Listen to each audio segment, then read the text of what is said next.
Graveyard orbit ಅಂತ ಹೇಳಿದ್ರಲ್ಲ, ಅದು ಅಲ್ಲೇ ಇರುತ್ತಾ? ಅದಕ್ಕೇನು ಮುಕ್ತಿ ಇಲ್ಲ? ಇಲ್ಲ. 5 ವರ್ಷಕ್ಕಿಂತ ಮೀರಿ ಯಾವುದೇ ಸ್ಯಾಟಲೈಟ್ ಕೆಲಸ ಮಾಡ್ತಿಲ್ಲ ಅಂದರೆ ಅದನ್ನು ನೀವು ತೆಗೆದುಕೊಂಡು ವಾಪಸ್ ಬರಬೇಕು. ಇಲ್ಲ ಅಂದರೆ ಅದನ್ನು ಗ್ರೇವ್ಯಾರ್ಡ್ ಆರ್ಬಿಟಲ್ಲಿ ಪಾರ್ಕ್ ಮಾಡಬೇಕು. So space pollution is the hardest to cleans. So ಆ ಹತ್ರ ಬಂದಾಗ ಈ ಕೊಲ್ಯೂಷನ್ ಅವಾಯ್ಡೆನ್ಸ್ ಮ್ಯಾನುವರ್ ಅಂತ, ಅದೇ ಥ್ರಸ್ಟರ್ ಅಂತ ಹೇಳಿದ್ವಿ ಅಲ್ಲ, ಅದನ್ನು ಪುಷ್ ಮಾಡಿ ಅದನ್ನು ಎಷ್ಟು ಸಪ್ರೇಟ್ ಜಾಸ್ತಿ ಮಾಡೋಕ್ಕಾಗುತ್ತೋ ಅಷ್ಟು ಸಪ್ರೇಷನ್ ಜಾಸ್ತಿ ಮಾಡಿ we try to keep both satellite safe. ನೀವು ಇದನ್ನು ಕಂಪ್ಯೂಟ್ರಲ್ಲಿ ಇಂಪ್ಲಿಮೆಂಟ್ ಮಾಡಬೇಕು ಅಂದರೆ it takes lot of resources. But ಅದೇ ನೀವು ಸೂರ್ಯ ಸಿದ್ಧಾಂತನ ನೀವು ಕಂಪ್ಯೂಟ್ರಲ್ಲಿ ಇಂಪ್ಲಿಮೆಂಟ್ ಮಾಡ್ತೀನಿ ಅಂದರೆ ಇಟ್ಸ್ ವೆರಿ ಈಸಿ.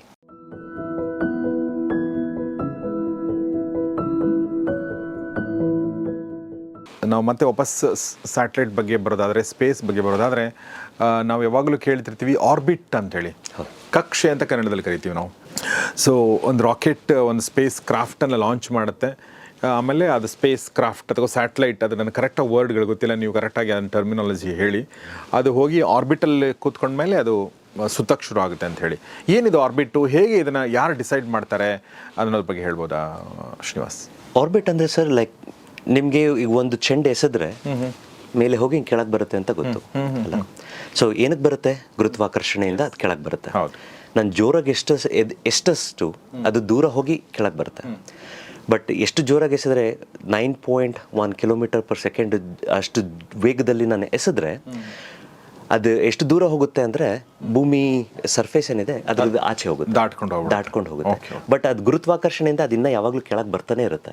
ಬಟ್ ಅಲ್ಲಿ ಸರ್ಫೇಸ್ ಇರೋದಿಲ್ಲ ಅಲ್ಲ? ಸೊ ಹಾಗಾಗಿ ಅದು ಸುತ್ತಾನೆ ಇರುತ್ತೆ. So that is called as an orbit, ಕಕ್ಷೆ. ಸೊ ಈ ಗುರುತ್ವಾಕರ್ಷಣೆಯಿಂದ ಮತ್ತೆ ಕೊಟ್ಟಿರೋ ಎನರ್ಜಿಯಿಂದ so it becomes a stable orbit. So ಈ ಆರ್ಬಿಟ್ ಆಗಲಿಕ್ಕೆ ಲೈಕ್ ಈ ಕಾರ್ಬನ್ ಲೈನಿಂದ ಮೇಲ್ಗಡೆ ನೀವೆಲ್ಲೇ ಎಸೆದ್ರೂ so it stays few days, few months, few years. ಏನಕ್ಕೆ ಅಂದರೆ ಮತ್ತೆ ನಾವು ನೋಡೋ ಥರ ಲೈಕ್ ಆ ಕಾರ್ಬನ್ ಲೈನಿಂದ ಮೇಲ್ಗಡೆ ಕೂಡ ಸಾಕಷ್ಟು ಆ್ಯಕ್ಟಿವಿಟೀಸ್ ಇದೆ. ಸೋಲಾರ್ ರೇಡಿಯೇಷನ್ ಅಂತ ಇದೆ, ಮತ್ತು ಈ ಕೆಲವು ಕಣಗಳ ಅಟ್ಮಾಸ್ಫಿಯರಿಂದ ಏನು ಬರುತ್ತೆ ಅದೆಲ್ಲ ಇಂಪ್ಯಾಕ್ಟ್ ಮಾಡುತ್ತೆ. ಅಲ್ಲಿ ವ್ಯಾಕ್ಯೂಮ್ ಇರೋದ್ರಿಂದ ನೀವು ಒಂದು ಆಟಮ್ ಬಂದು ಹೊಡೆದ್ರೂ ಆ ಎನರ್ಜಿ ಆ ಸ್ಯಾಟಲೈಟ್ ಅಬ್ಸರ್ವ್ ಮಾಡ್ಕೊಳುತ್ತೆ ಮತ್ತು ಅದು ಕೆಳಗೆ ಬರುತ್ತೆ. ಸೊ ಅದನ್ನು ಡ್ರ್ಯಾಗ್ ಅಂತ ಕರೀತಾರೆ. ಸೊ ಈ ರೀತಿಯಾಗಿ ಲೈಕ್ ಮತ್ತೆ ನಮ್ಮ ಭೂಮಿ ಕೂಡ ಎಕ್ಸಾಕ್ಟಾಗಿ ಗೋಳಾಗಿಲ್ಲ, ಅದ್ರದ್ದು ವೇರಿಯೇಷನ್ಸ್ ಇದೆ. ಆ ವೇರಿಯೇಷನ್ಸಿಂದ ಆ ಆರ್ಬಿಟ್ ಕೂಡ ಮೇಲೆ ಕೆಳಗೆ ಹೀಗೆ ಹೋಗ್ತಾ ಇರುತ್ತೆ. ಸೊ ಅದು ಲಾರ್ಜ್ ಸ್ಕೇಲಲ್ಲಿ ಕಂಪೇರ್ ಮಾಡಿದಾಗ ಅದು ನಮಗೆ ಗೊತ್ತಾಗೋದಿಲ್ಲ. ಬಟ್ ನಾವು ಎಕ್ಸ್ಟ್ರೀಮ್ ಪ್ರಿಸೈಸ್ ಆಗಿ ಹೋದಾಗ, ಅದನ್ನು ತೀಕ್ಷ್ಣವಾಗಿ ಪರೀಕ್ಷಿಸಿದಾಗ ಅದು ಆ ವೇರಿಯೇಷನ್ಸ್ ನಮಗೆ ತುಂಬ ಕ್ಲಿಯರಾಗಿ ಗೊತ್ತಾಗುತ್ತೆ. ಸೊ ಈ ಆರ್ಬಿಟ್ಸ್ ಮೇಂಟೈನ್ ಮಾಡೋದಕ್ಕೆ like it depends on like ಯಾವ ಹೈಟಲ್ಲಿದೆ, ಆಲ್ಟಿಟ್ಯೂಡ್ ಅಂತ ಕರೀತಾರೆ, ಯಾವ ಹೈಟಲ್ಲಿ ಇದೆ ಅಂತ ಹೇಳ್ಬಿಟ್ಟು ಡಿಸೈಡ್ ಮಾಡ್ತಾರೆ. ಸೊ ಈ ಅರ್ತ್ ಅಬ್ಸರ್ವೇಷನ್, ನಮ್ಮ ಭೂಮಿದು ಇಮೇಜಸ್ ಎಲ್ಲ ಬೇಕು ಅಂದರೆ ಅರೌಂಡ್ 350 to 500 kilometers ಅದನ್ನು ಇಟ್ಟಿರ್ತಾರೆ ಆ ಸ್ಯಾಟಲೈಟ್ನ. ಮತ್ತು ಸೈಂಟಿಫಿಕ್ ಮಿಷನ್ಸ್ ಅಂತ ಏನು ಕರೀತಾರೆ ಅದೆಲ್ಲ ಅಬೌಟ್ 500 to 1200 kilometers ಇರುತ್ತೆ. Most of this orbits are in 800 kilometers. ಈ ಸೈಂಟಿಫಿಕ್ ಮಿಷನ್ಸ್ ಏನೇನಿದೆ, ಯಾಕೆಂದರೆ ಅಲ್ಲಿ ಮೋಸ್ಟ್ ಸ್ಟೇಬಲ್ ಆರ್ಬಿಟ್ ಸಿಗುತ್ತೆ ನಿಮಗೆ. ಮತ್ತು ನ್ಯಾವಿಗೇಷನ್ GNSS ಅಂತ ನೋಡಿದ್ವಿ ಅಲ್ಲ, that is at 26,000 kilometers.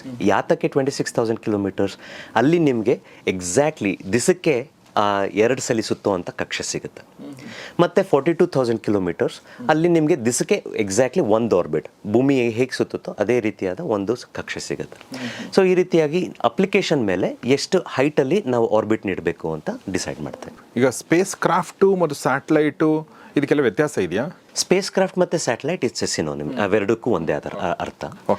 But rocket ಅನ್ನೋದು ಲೈಕ್ ಅದು ಒಂದು ವೆಹಿಕಲ್ ಲಾಂಚ್ ಮಾಡೋದು ಭೂಮಿಯಿಂದ ಈ ಆರ್ಬಿಟಿಗೆ ವೆಲಾಸಿಟಿ ಬೇಕಲ್ಲ, ಆ ಎನರ್ಜಿ ಬೇಕಲ್ಲ, ಅದು ಕೊಡೋದು ರಾಕೆಟ್. ಓಕೆ, ಗೊತ್ತಾಯ್ತು. ಸೊ ಸ್ಯಾಟಲೈಟನ್ನು ಕಂಟ್ರೋಲ್ ಮಾಡೋದು ಅಂದರೆ ಅದು ಎಷ್ಟು ದಿನ ಅಲ್ಲಿರುತ್ತೆ, ಎಷ್ಟು ದಿನ ಇರಬೇಕು, ಮತ್ತು ಅದರ ಆಯಸ್ಸು ಮುಗೀತು ಅಂದರೆ ಏನು ಮಾಡೋದು, ಮತ್ತು ಅದನ್ನು ಈಗ ಇರೋ ಸ್ಯಾಟಲೈಟ್ಗಳನ್ನ ಕಂಟ್ರೋಲ್ ಮಾಡೋದು ಅದೆಲ್ಲ ಹೇಗೆ ಮಾಡ್ತಾರೆ? ಸ್ಯಾಟಲೈಟಿಗೆ ಆಯಸ್ ಅನ್ನೋದು ಅದರಲ್ಲಿ ಎಷ್ಟು ಫ್ಯೂಯಲ್ ಇದೆ ಮತ್ತು ಅಲ್ಲಿ ಎಷ್ಟು ದಿವಸ ಅದು ಶಕ್ತಿನ ಉತ್ಪಾದನೆ ಮಾಡ್ಬೋದು ಅನ್ನೋದ್ರ ಮೇಲೆ ನಿರ್ಧಾರ ಆಗುತ್ತೆ ಸರ್. ಸೊ ಸೋಲಾರ್ ಪ್ಯಾನಲ್ಸಿಂದ ಎಲೆಕ್ಟ್ರಿಕ್ ಪವರ್ ಸಿಗುತ್ತೆ. ಬಟ್ ನಾನು ಆಗಲೇ ಹೇಳಿದ ಹಾಗೆ ಈ ಭೂಮಿ ಕೂಡ ಗೋಳಾಗಿಲ್ಲ, ಮತ್ತು ಡ್ರ್ಯಾಗ್ ಅನ್ನೋದು ಒಂದು ಫೋರ್ಸ್ ಇದೆ, ಸೋಲಾರ್ ರೇಡಿಯೇಷನ್ ಫೋರ್ಸ್ ಇದೆ, ಮತ್ತು ನೀವು ಅಲ್ಲಿದ್ದಾಗ ಚಂದ್ರನ ಗುರುತ್ವಾಕರ್ಷಣೆ, ಸೂರ್ಯನ ಗುರುತ್ವಾಕರ್ಷಣೆ, ಮತ್ತು ಜುಪಿಟರ್ ಗುರುದು ಗುರುತ್ವಾಕರ್ಷಣೆ ಇದೆಲ್ಲನೂ ಆ್ಯಕ್ಟ್ ಆಗುತ್ತೆ. ಸೊ ನೀವು ಒಂದೇ ಜಾಗದಲ್ಲಿ ಇರಬೇಕು ಅಂದರೆ ಆವಾಗ ನೀವು ಸ್ವಲ್ಪ ಥ್ರಸ್ಟಿಂಗ್ ಕೊಡಬೇಕು.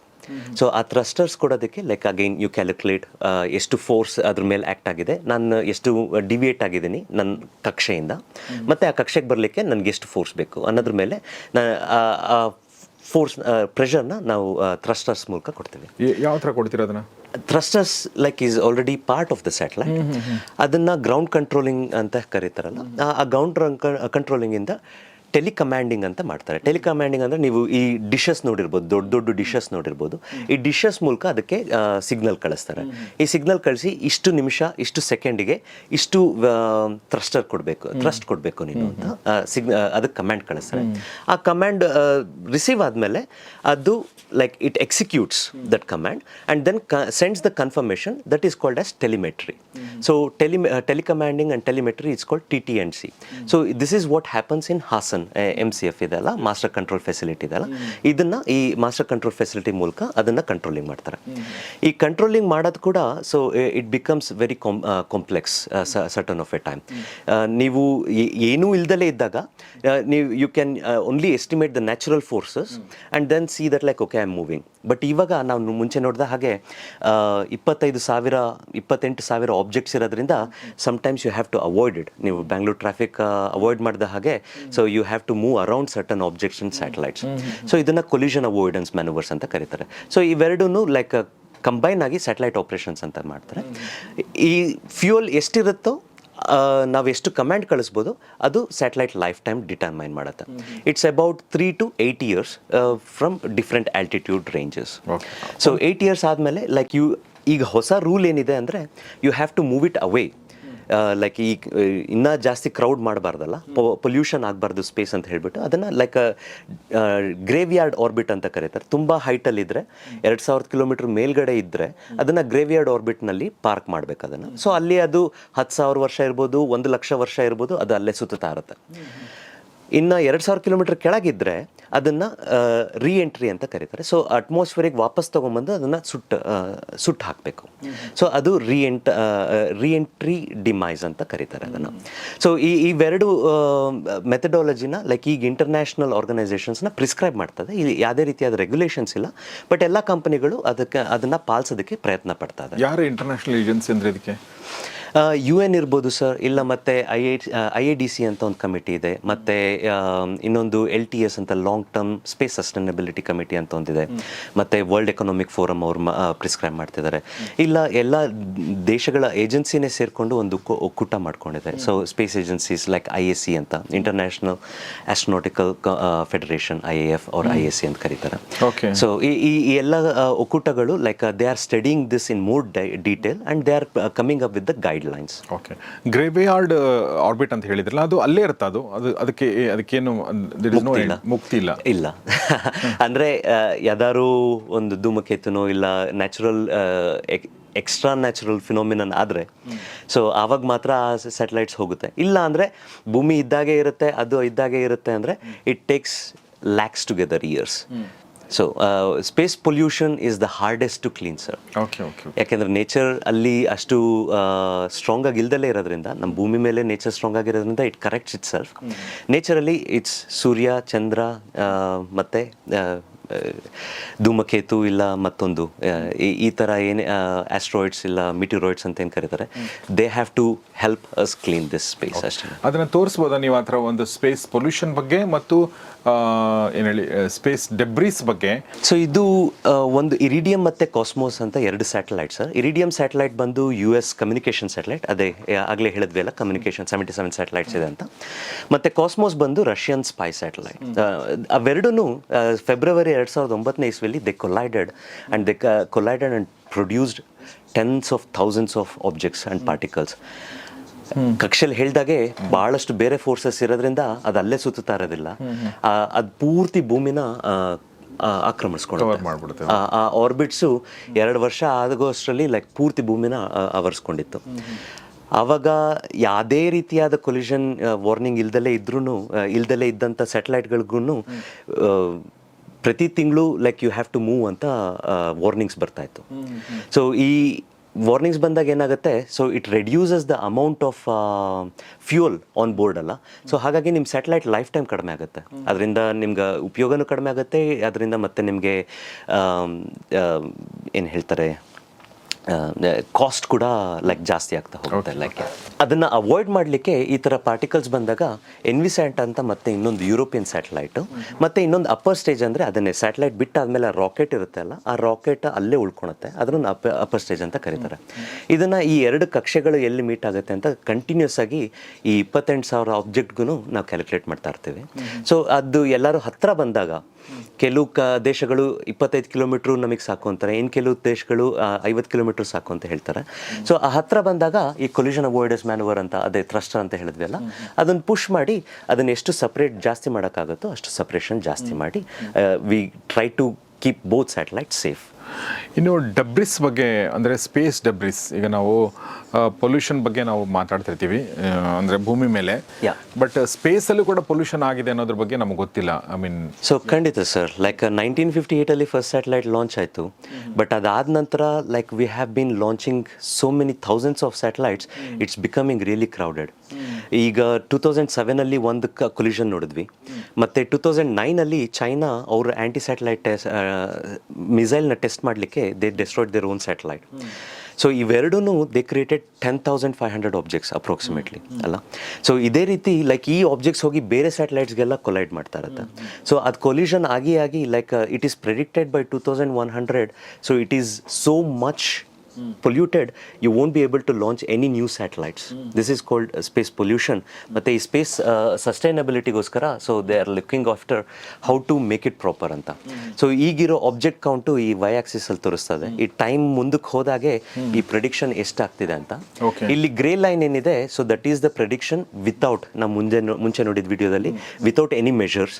ಬಟ್ ನಾವು ಕೆಲವು ಆಬ್ಜೆಕ್ಟ್ಸ್ನ ರಿಮೂವ್ ಮಾಡಿ, ಮತ್ತೆ ಕೆಲವು ಆಬ್ಜೆಕ್ಟ್ಸ್ನ ಈ ಗ್ರೇವಿಯಾರ್ಡ್ ಆರ್ಬಿಟಿಗೆ ಕಳಿಸಿ, ಮತ್ತೆ ಕೆಲವು ಆಬ್ಜೆಕ್ಟ್ಸ್ನ ರೀಎಂಟ್ರಿ ಮಾಡಿ, ಇದೆಲ್ಲ ಮಾಡಿದಾಗ so we can stabilise it. We won't be able to reduce it, but at least ಈಗೇನಿದೆ ಅದನ್ನು ಅದೇ ರೀತಿಯಲ್ಲಿ ಸ್ಟೆಬಿಲೈಸೇಷನ್ ತಗೋಬಹುದು. ಸೊ ಈ ಥರ ಸ್ಪೇಸ್ ಡೆಬ್ರೀಸ್ ಅಥವಾ ಸ್ಪೇಸ್ ಕಂಜೆಷನ್ ಅಂದರೆ ಟ್ರಾಫಿಕ್ ಜಾಸ್ತಿ ಬಿಟ್ಟಾಗ ನೀವು ಹೇಳಂಗೆ ಸಾಕಷ್ಟು ತೊಂದರೆಗಳಿದೆ.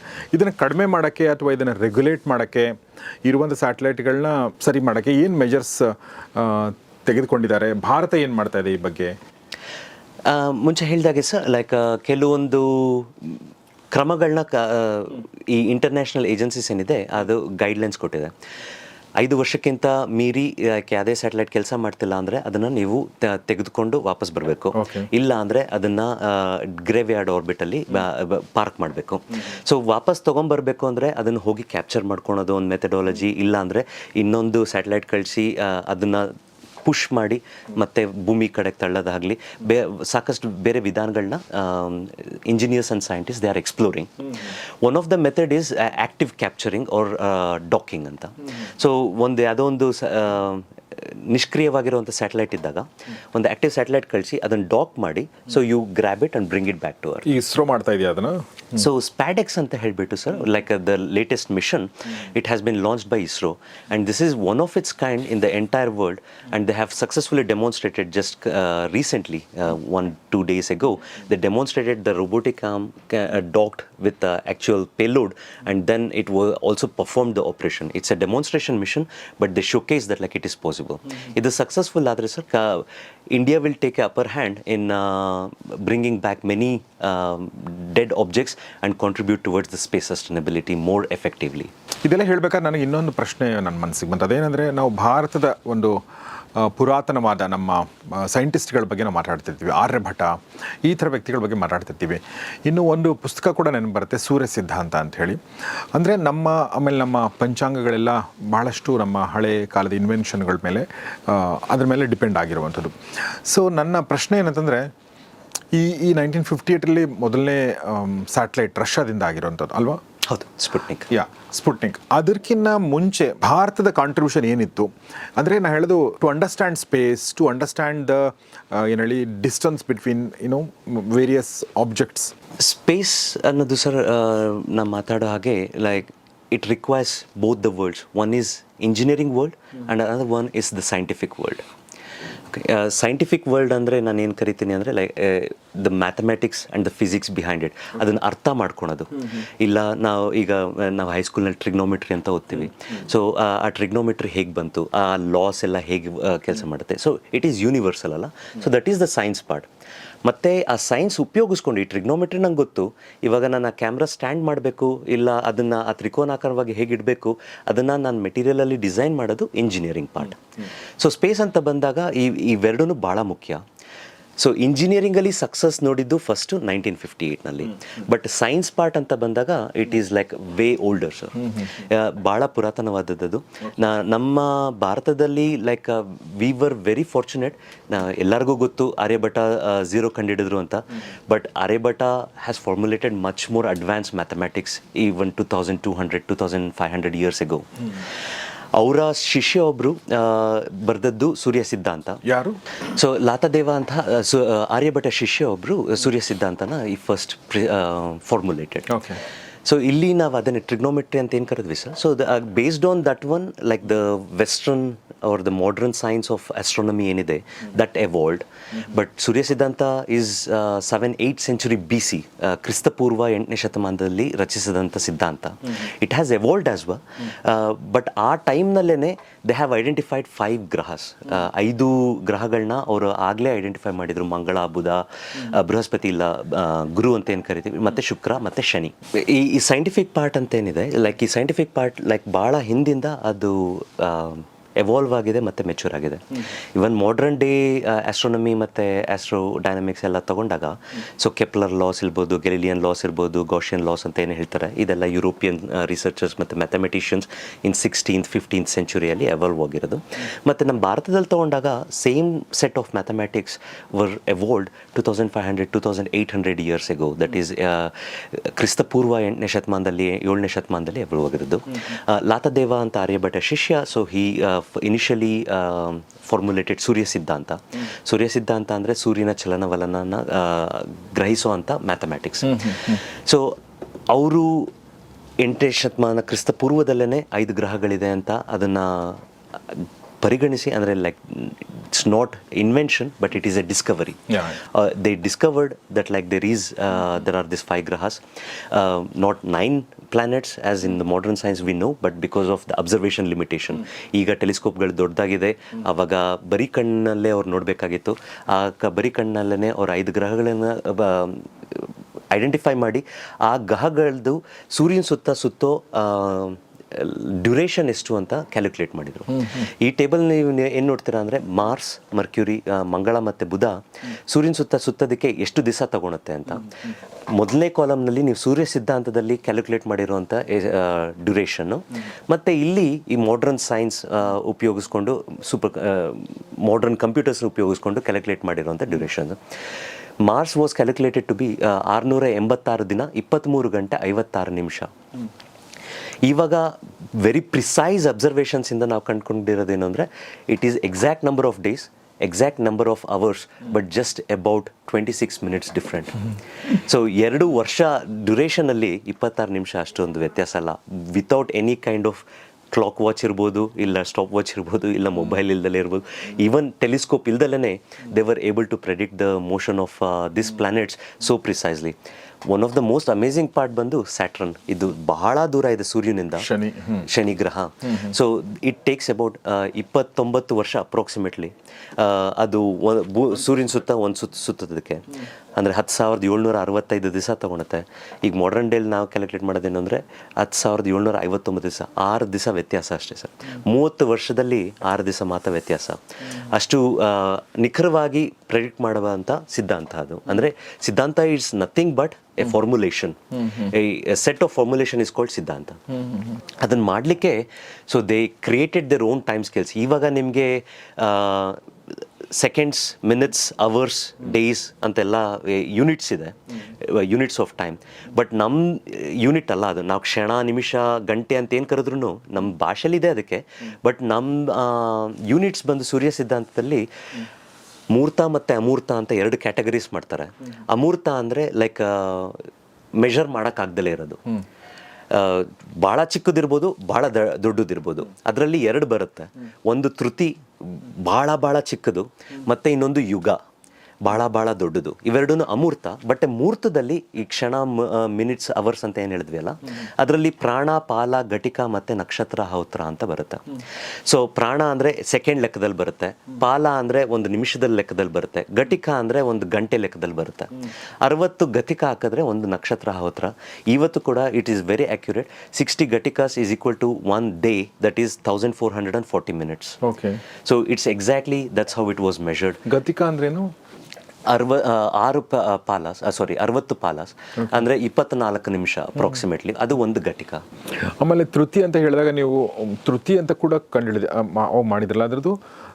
ಸೊ ಡಿಸ್ಕ್ರಿಪ್ಷನ್ ಇದು ಮಾಡರ್ನ್ ಡಿಸ್ಕ್ರಿಪ್ಷನ್? ಹೌದು, ಇದು ಮಾಡರ್ನ್ ಡಿಸ್ಕ್ರಿಪ್ಷನ್ನಲ್ಲಿ ನಿಮಗೆ ಅರೌಂಡ್ 30 ಮೈಕ್ರೋಸೆಕೆಂಡ್ಸ್ ಅಂತ ಬರುತ್ತೆ.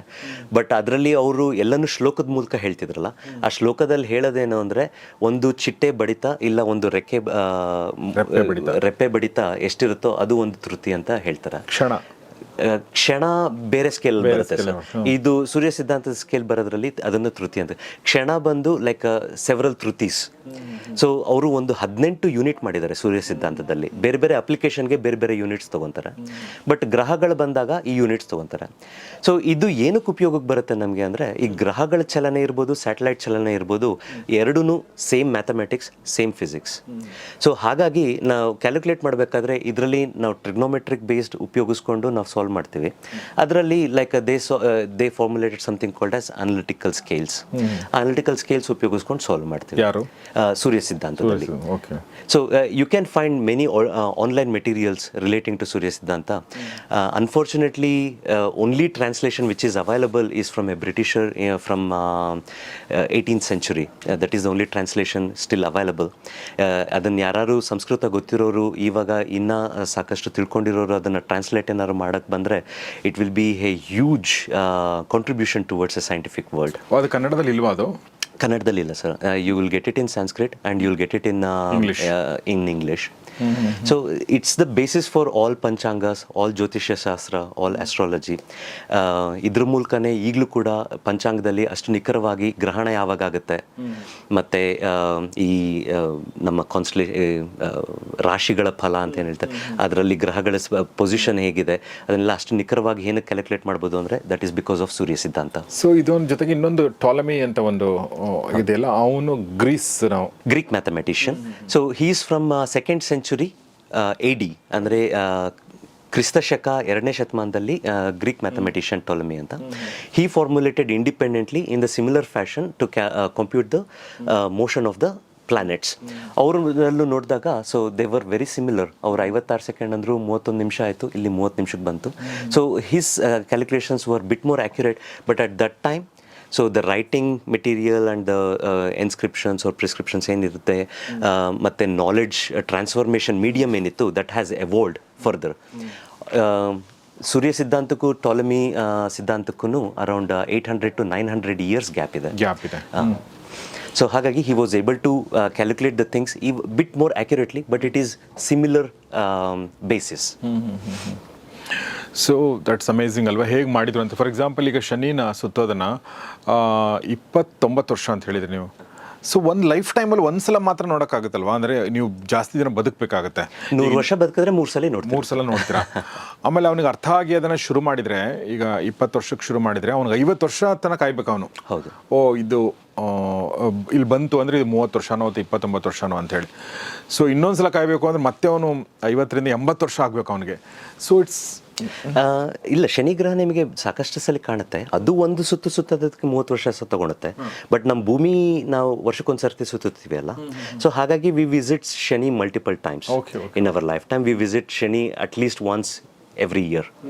ಸೊ ಹಾಗಾಗಿ like it is not like, but the complexity of observation is, ಅವರು ಅರ್ಥ ಮಾಡಿಕೊಂಡು ನಾವು ಭೂಮಿ ಮೇಲಿದ್ದೀವಿ, ಈ ಭೂಮಿ ಸೂರ್ಯನ ಸುತ್ತ ಸುತ್ತಾ ಇದೆ, ಮತ್ತೆ ಆ ಗ್ರಹ ಕೂಡ ಭೂಮಿ ಸೂರ್ಯನ ಸುತ್ತ ಸುತ್ತಾ ಇದೆ, ನಮ್ದು ಬೇರೆ ವೆಲೋಸಿಟಿಯಲ್ಲಿ ಸುತ್ತಾ ಇದೆ, ಅದು ಬೇರೆ ವೆಲೋಸಿಟಿಯಲ್ಲಿ ಸುತ್ತಾ ಇದೆ ಅಂತ ಅರ್ಥ ಮಾಡ್ಕೊಳೋದಿದೆಯಲ್ಲ, that is the beauty of the scientific method they have develop.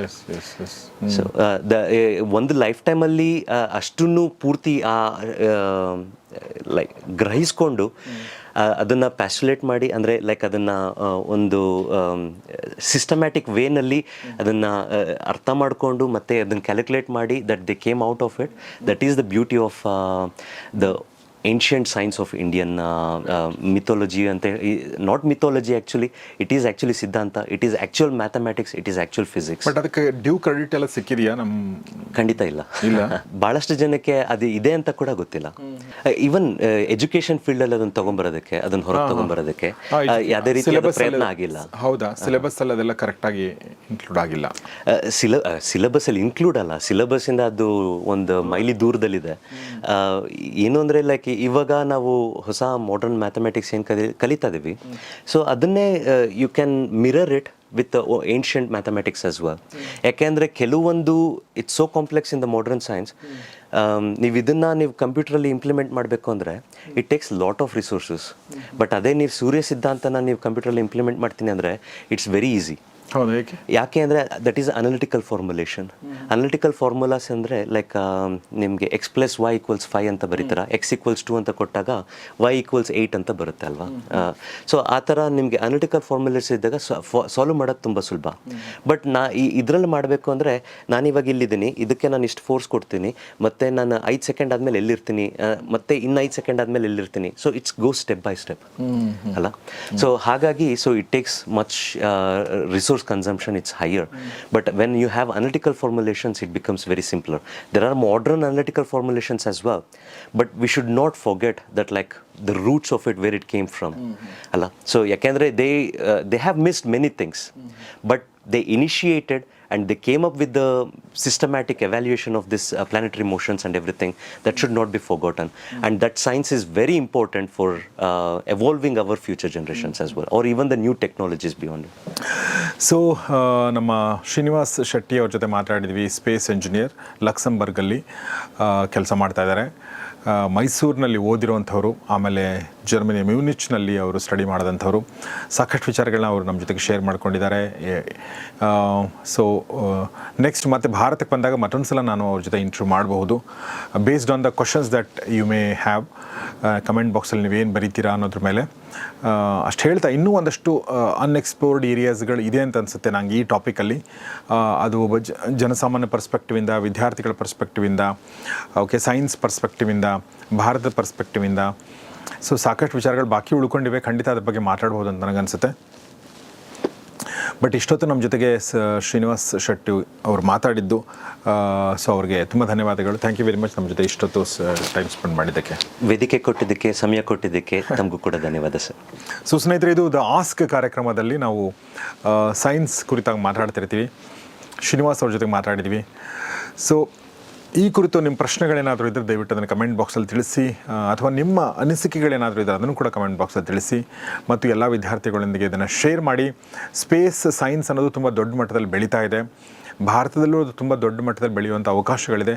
ಹೀಗಾಗಿ ವಿದ್ಯಾರ್ಥಿಗಳಿಗೆ ಆ ಕಡೆ ಆಕರ್ಷಣೆ ಬರೋ ಥರ ಮಾಡಿ ನೀವು, ಮತ್ತು ನಮ್ಮ ಅಕಾಡೆಮಿಷಿಯನ್ಸ್ ಏನಿದ್ದಾರೆ ಅವರು ಕೂಡ ಇದ್ರ ಬಗ್ಗೆ ಯೋಚನೆ ಮಾಡಿ, ನಮ್ಮ ಸರ್ಕಾರಗಳು ಯೋಚನೆ ಮಾಡಿ ಈ ಬಗ್ಗೆ ಜಾಸ್ತಿ ಅಕಾಡೆಮಿಕ್ ದೃಷ್ಟಿಯಿಂದ ಜಾಸ್ತಿ ಕೋರ್ಸ್ಗಳು ಮಾಡುವಂಥದ್ದು, ಪ್ರೋಗ್ರಾಮ್ಗಳು ಮಾಡುವಂಥದ್ದು, ಮತ್ತು ಅವ್ರಿಗೆ ಅಟ್ರ್ಯಾಕ್ಟ್ ಮಾಡೋ ಥರ ಒಂದಷ್ಟು ಕೆಲಸಗಳು ಮಾಡಲಿ ಅಂತ ಹಾರೈಸ್ತೀನಿ. ನೋಡ್ತಾರೆ ಗೌರಿ ಶಿಕ್ ಸ್ಟುಡಿಯೋ, ನೋಡ್ತಾರೆ ದ ಆಸ್ಕ್ ಕಾರ್ಯಕ್ರಮ. ನಮಸ್ಕಾರ.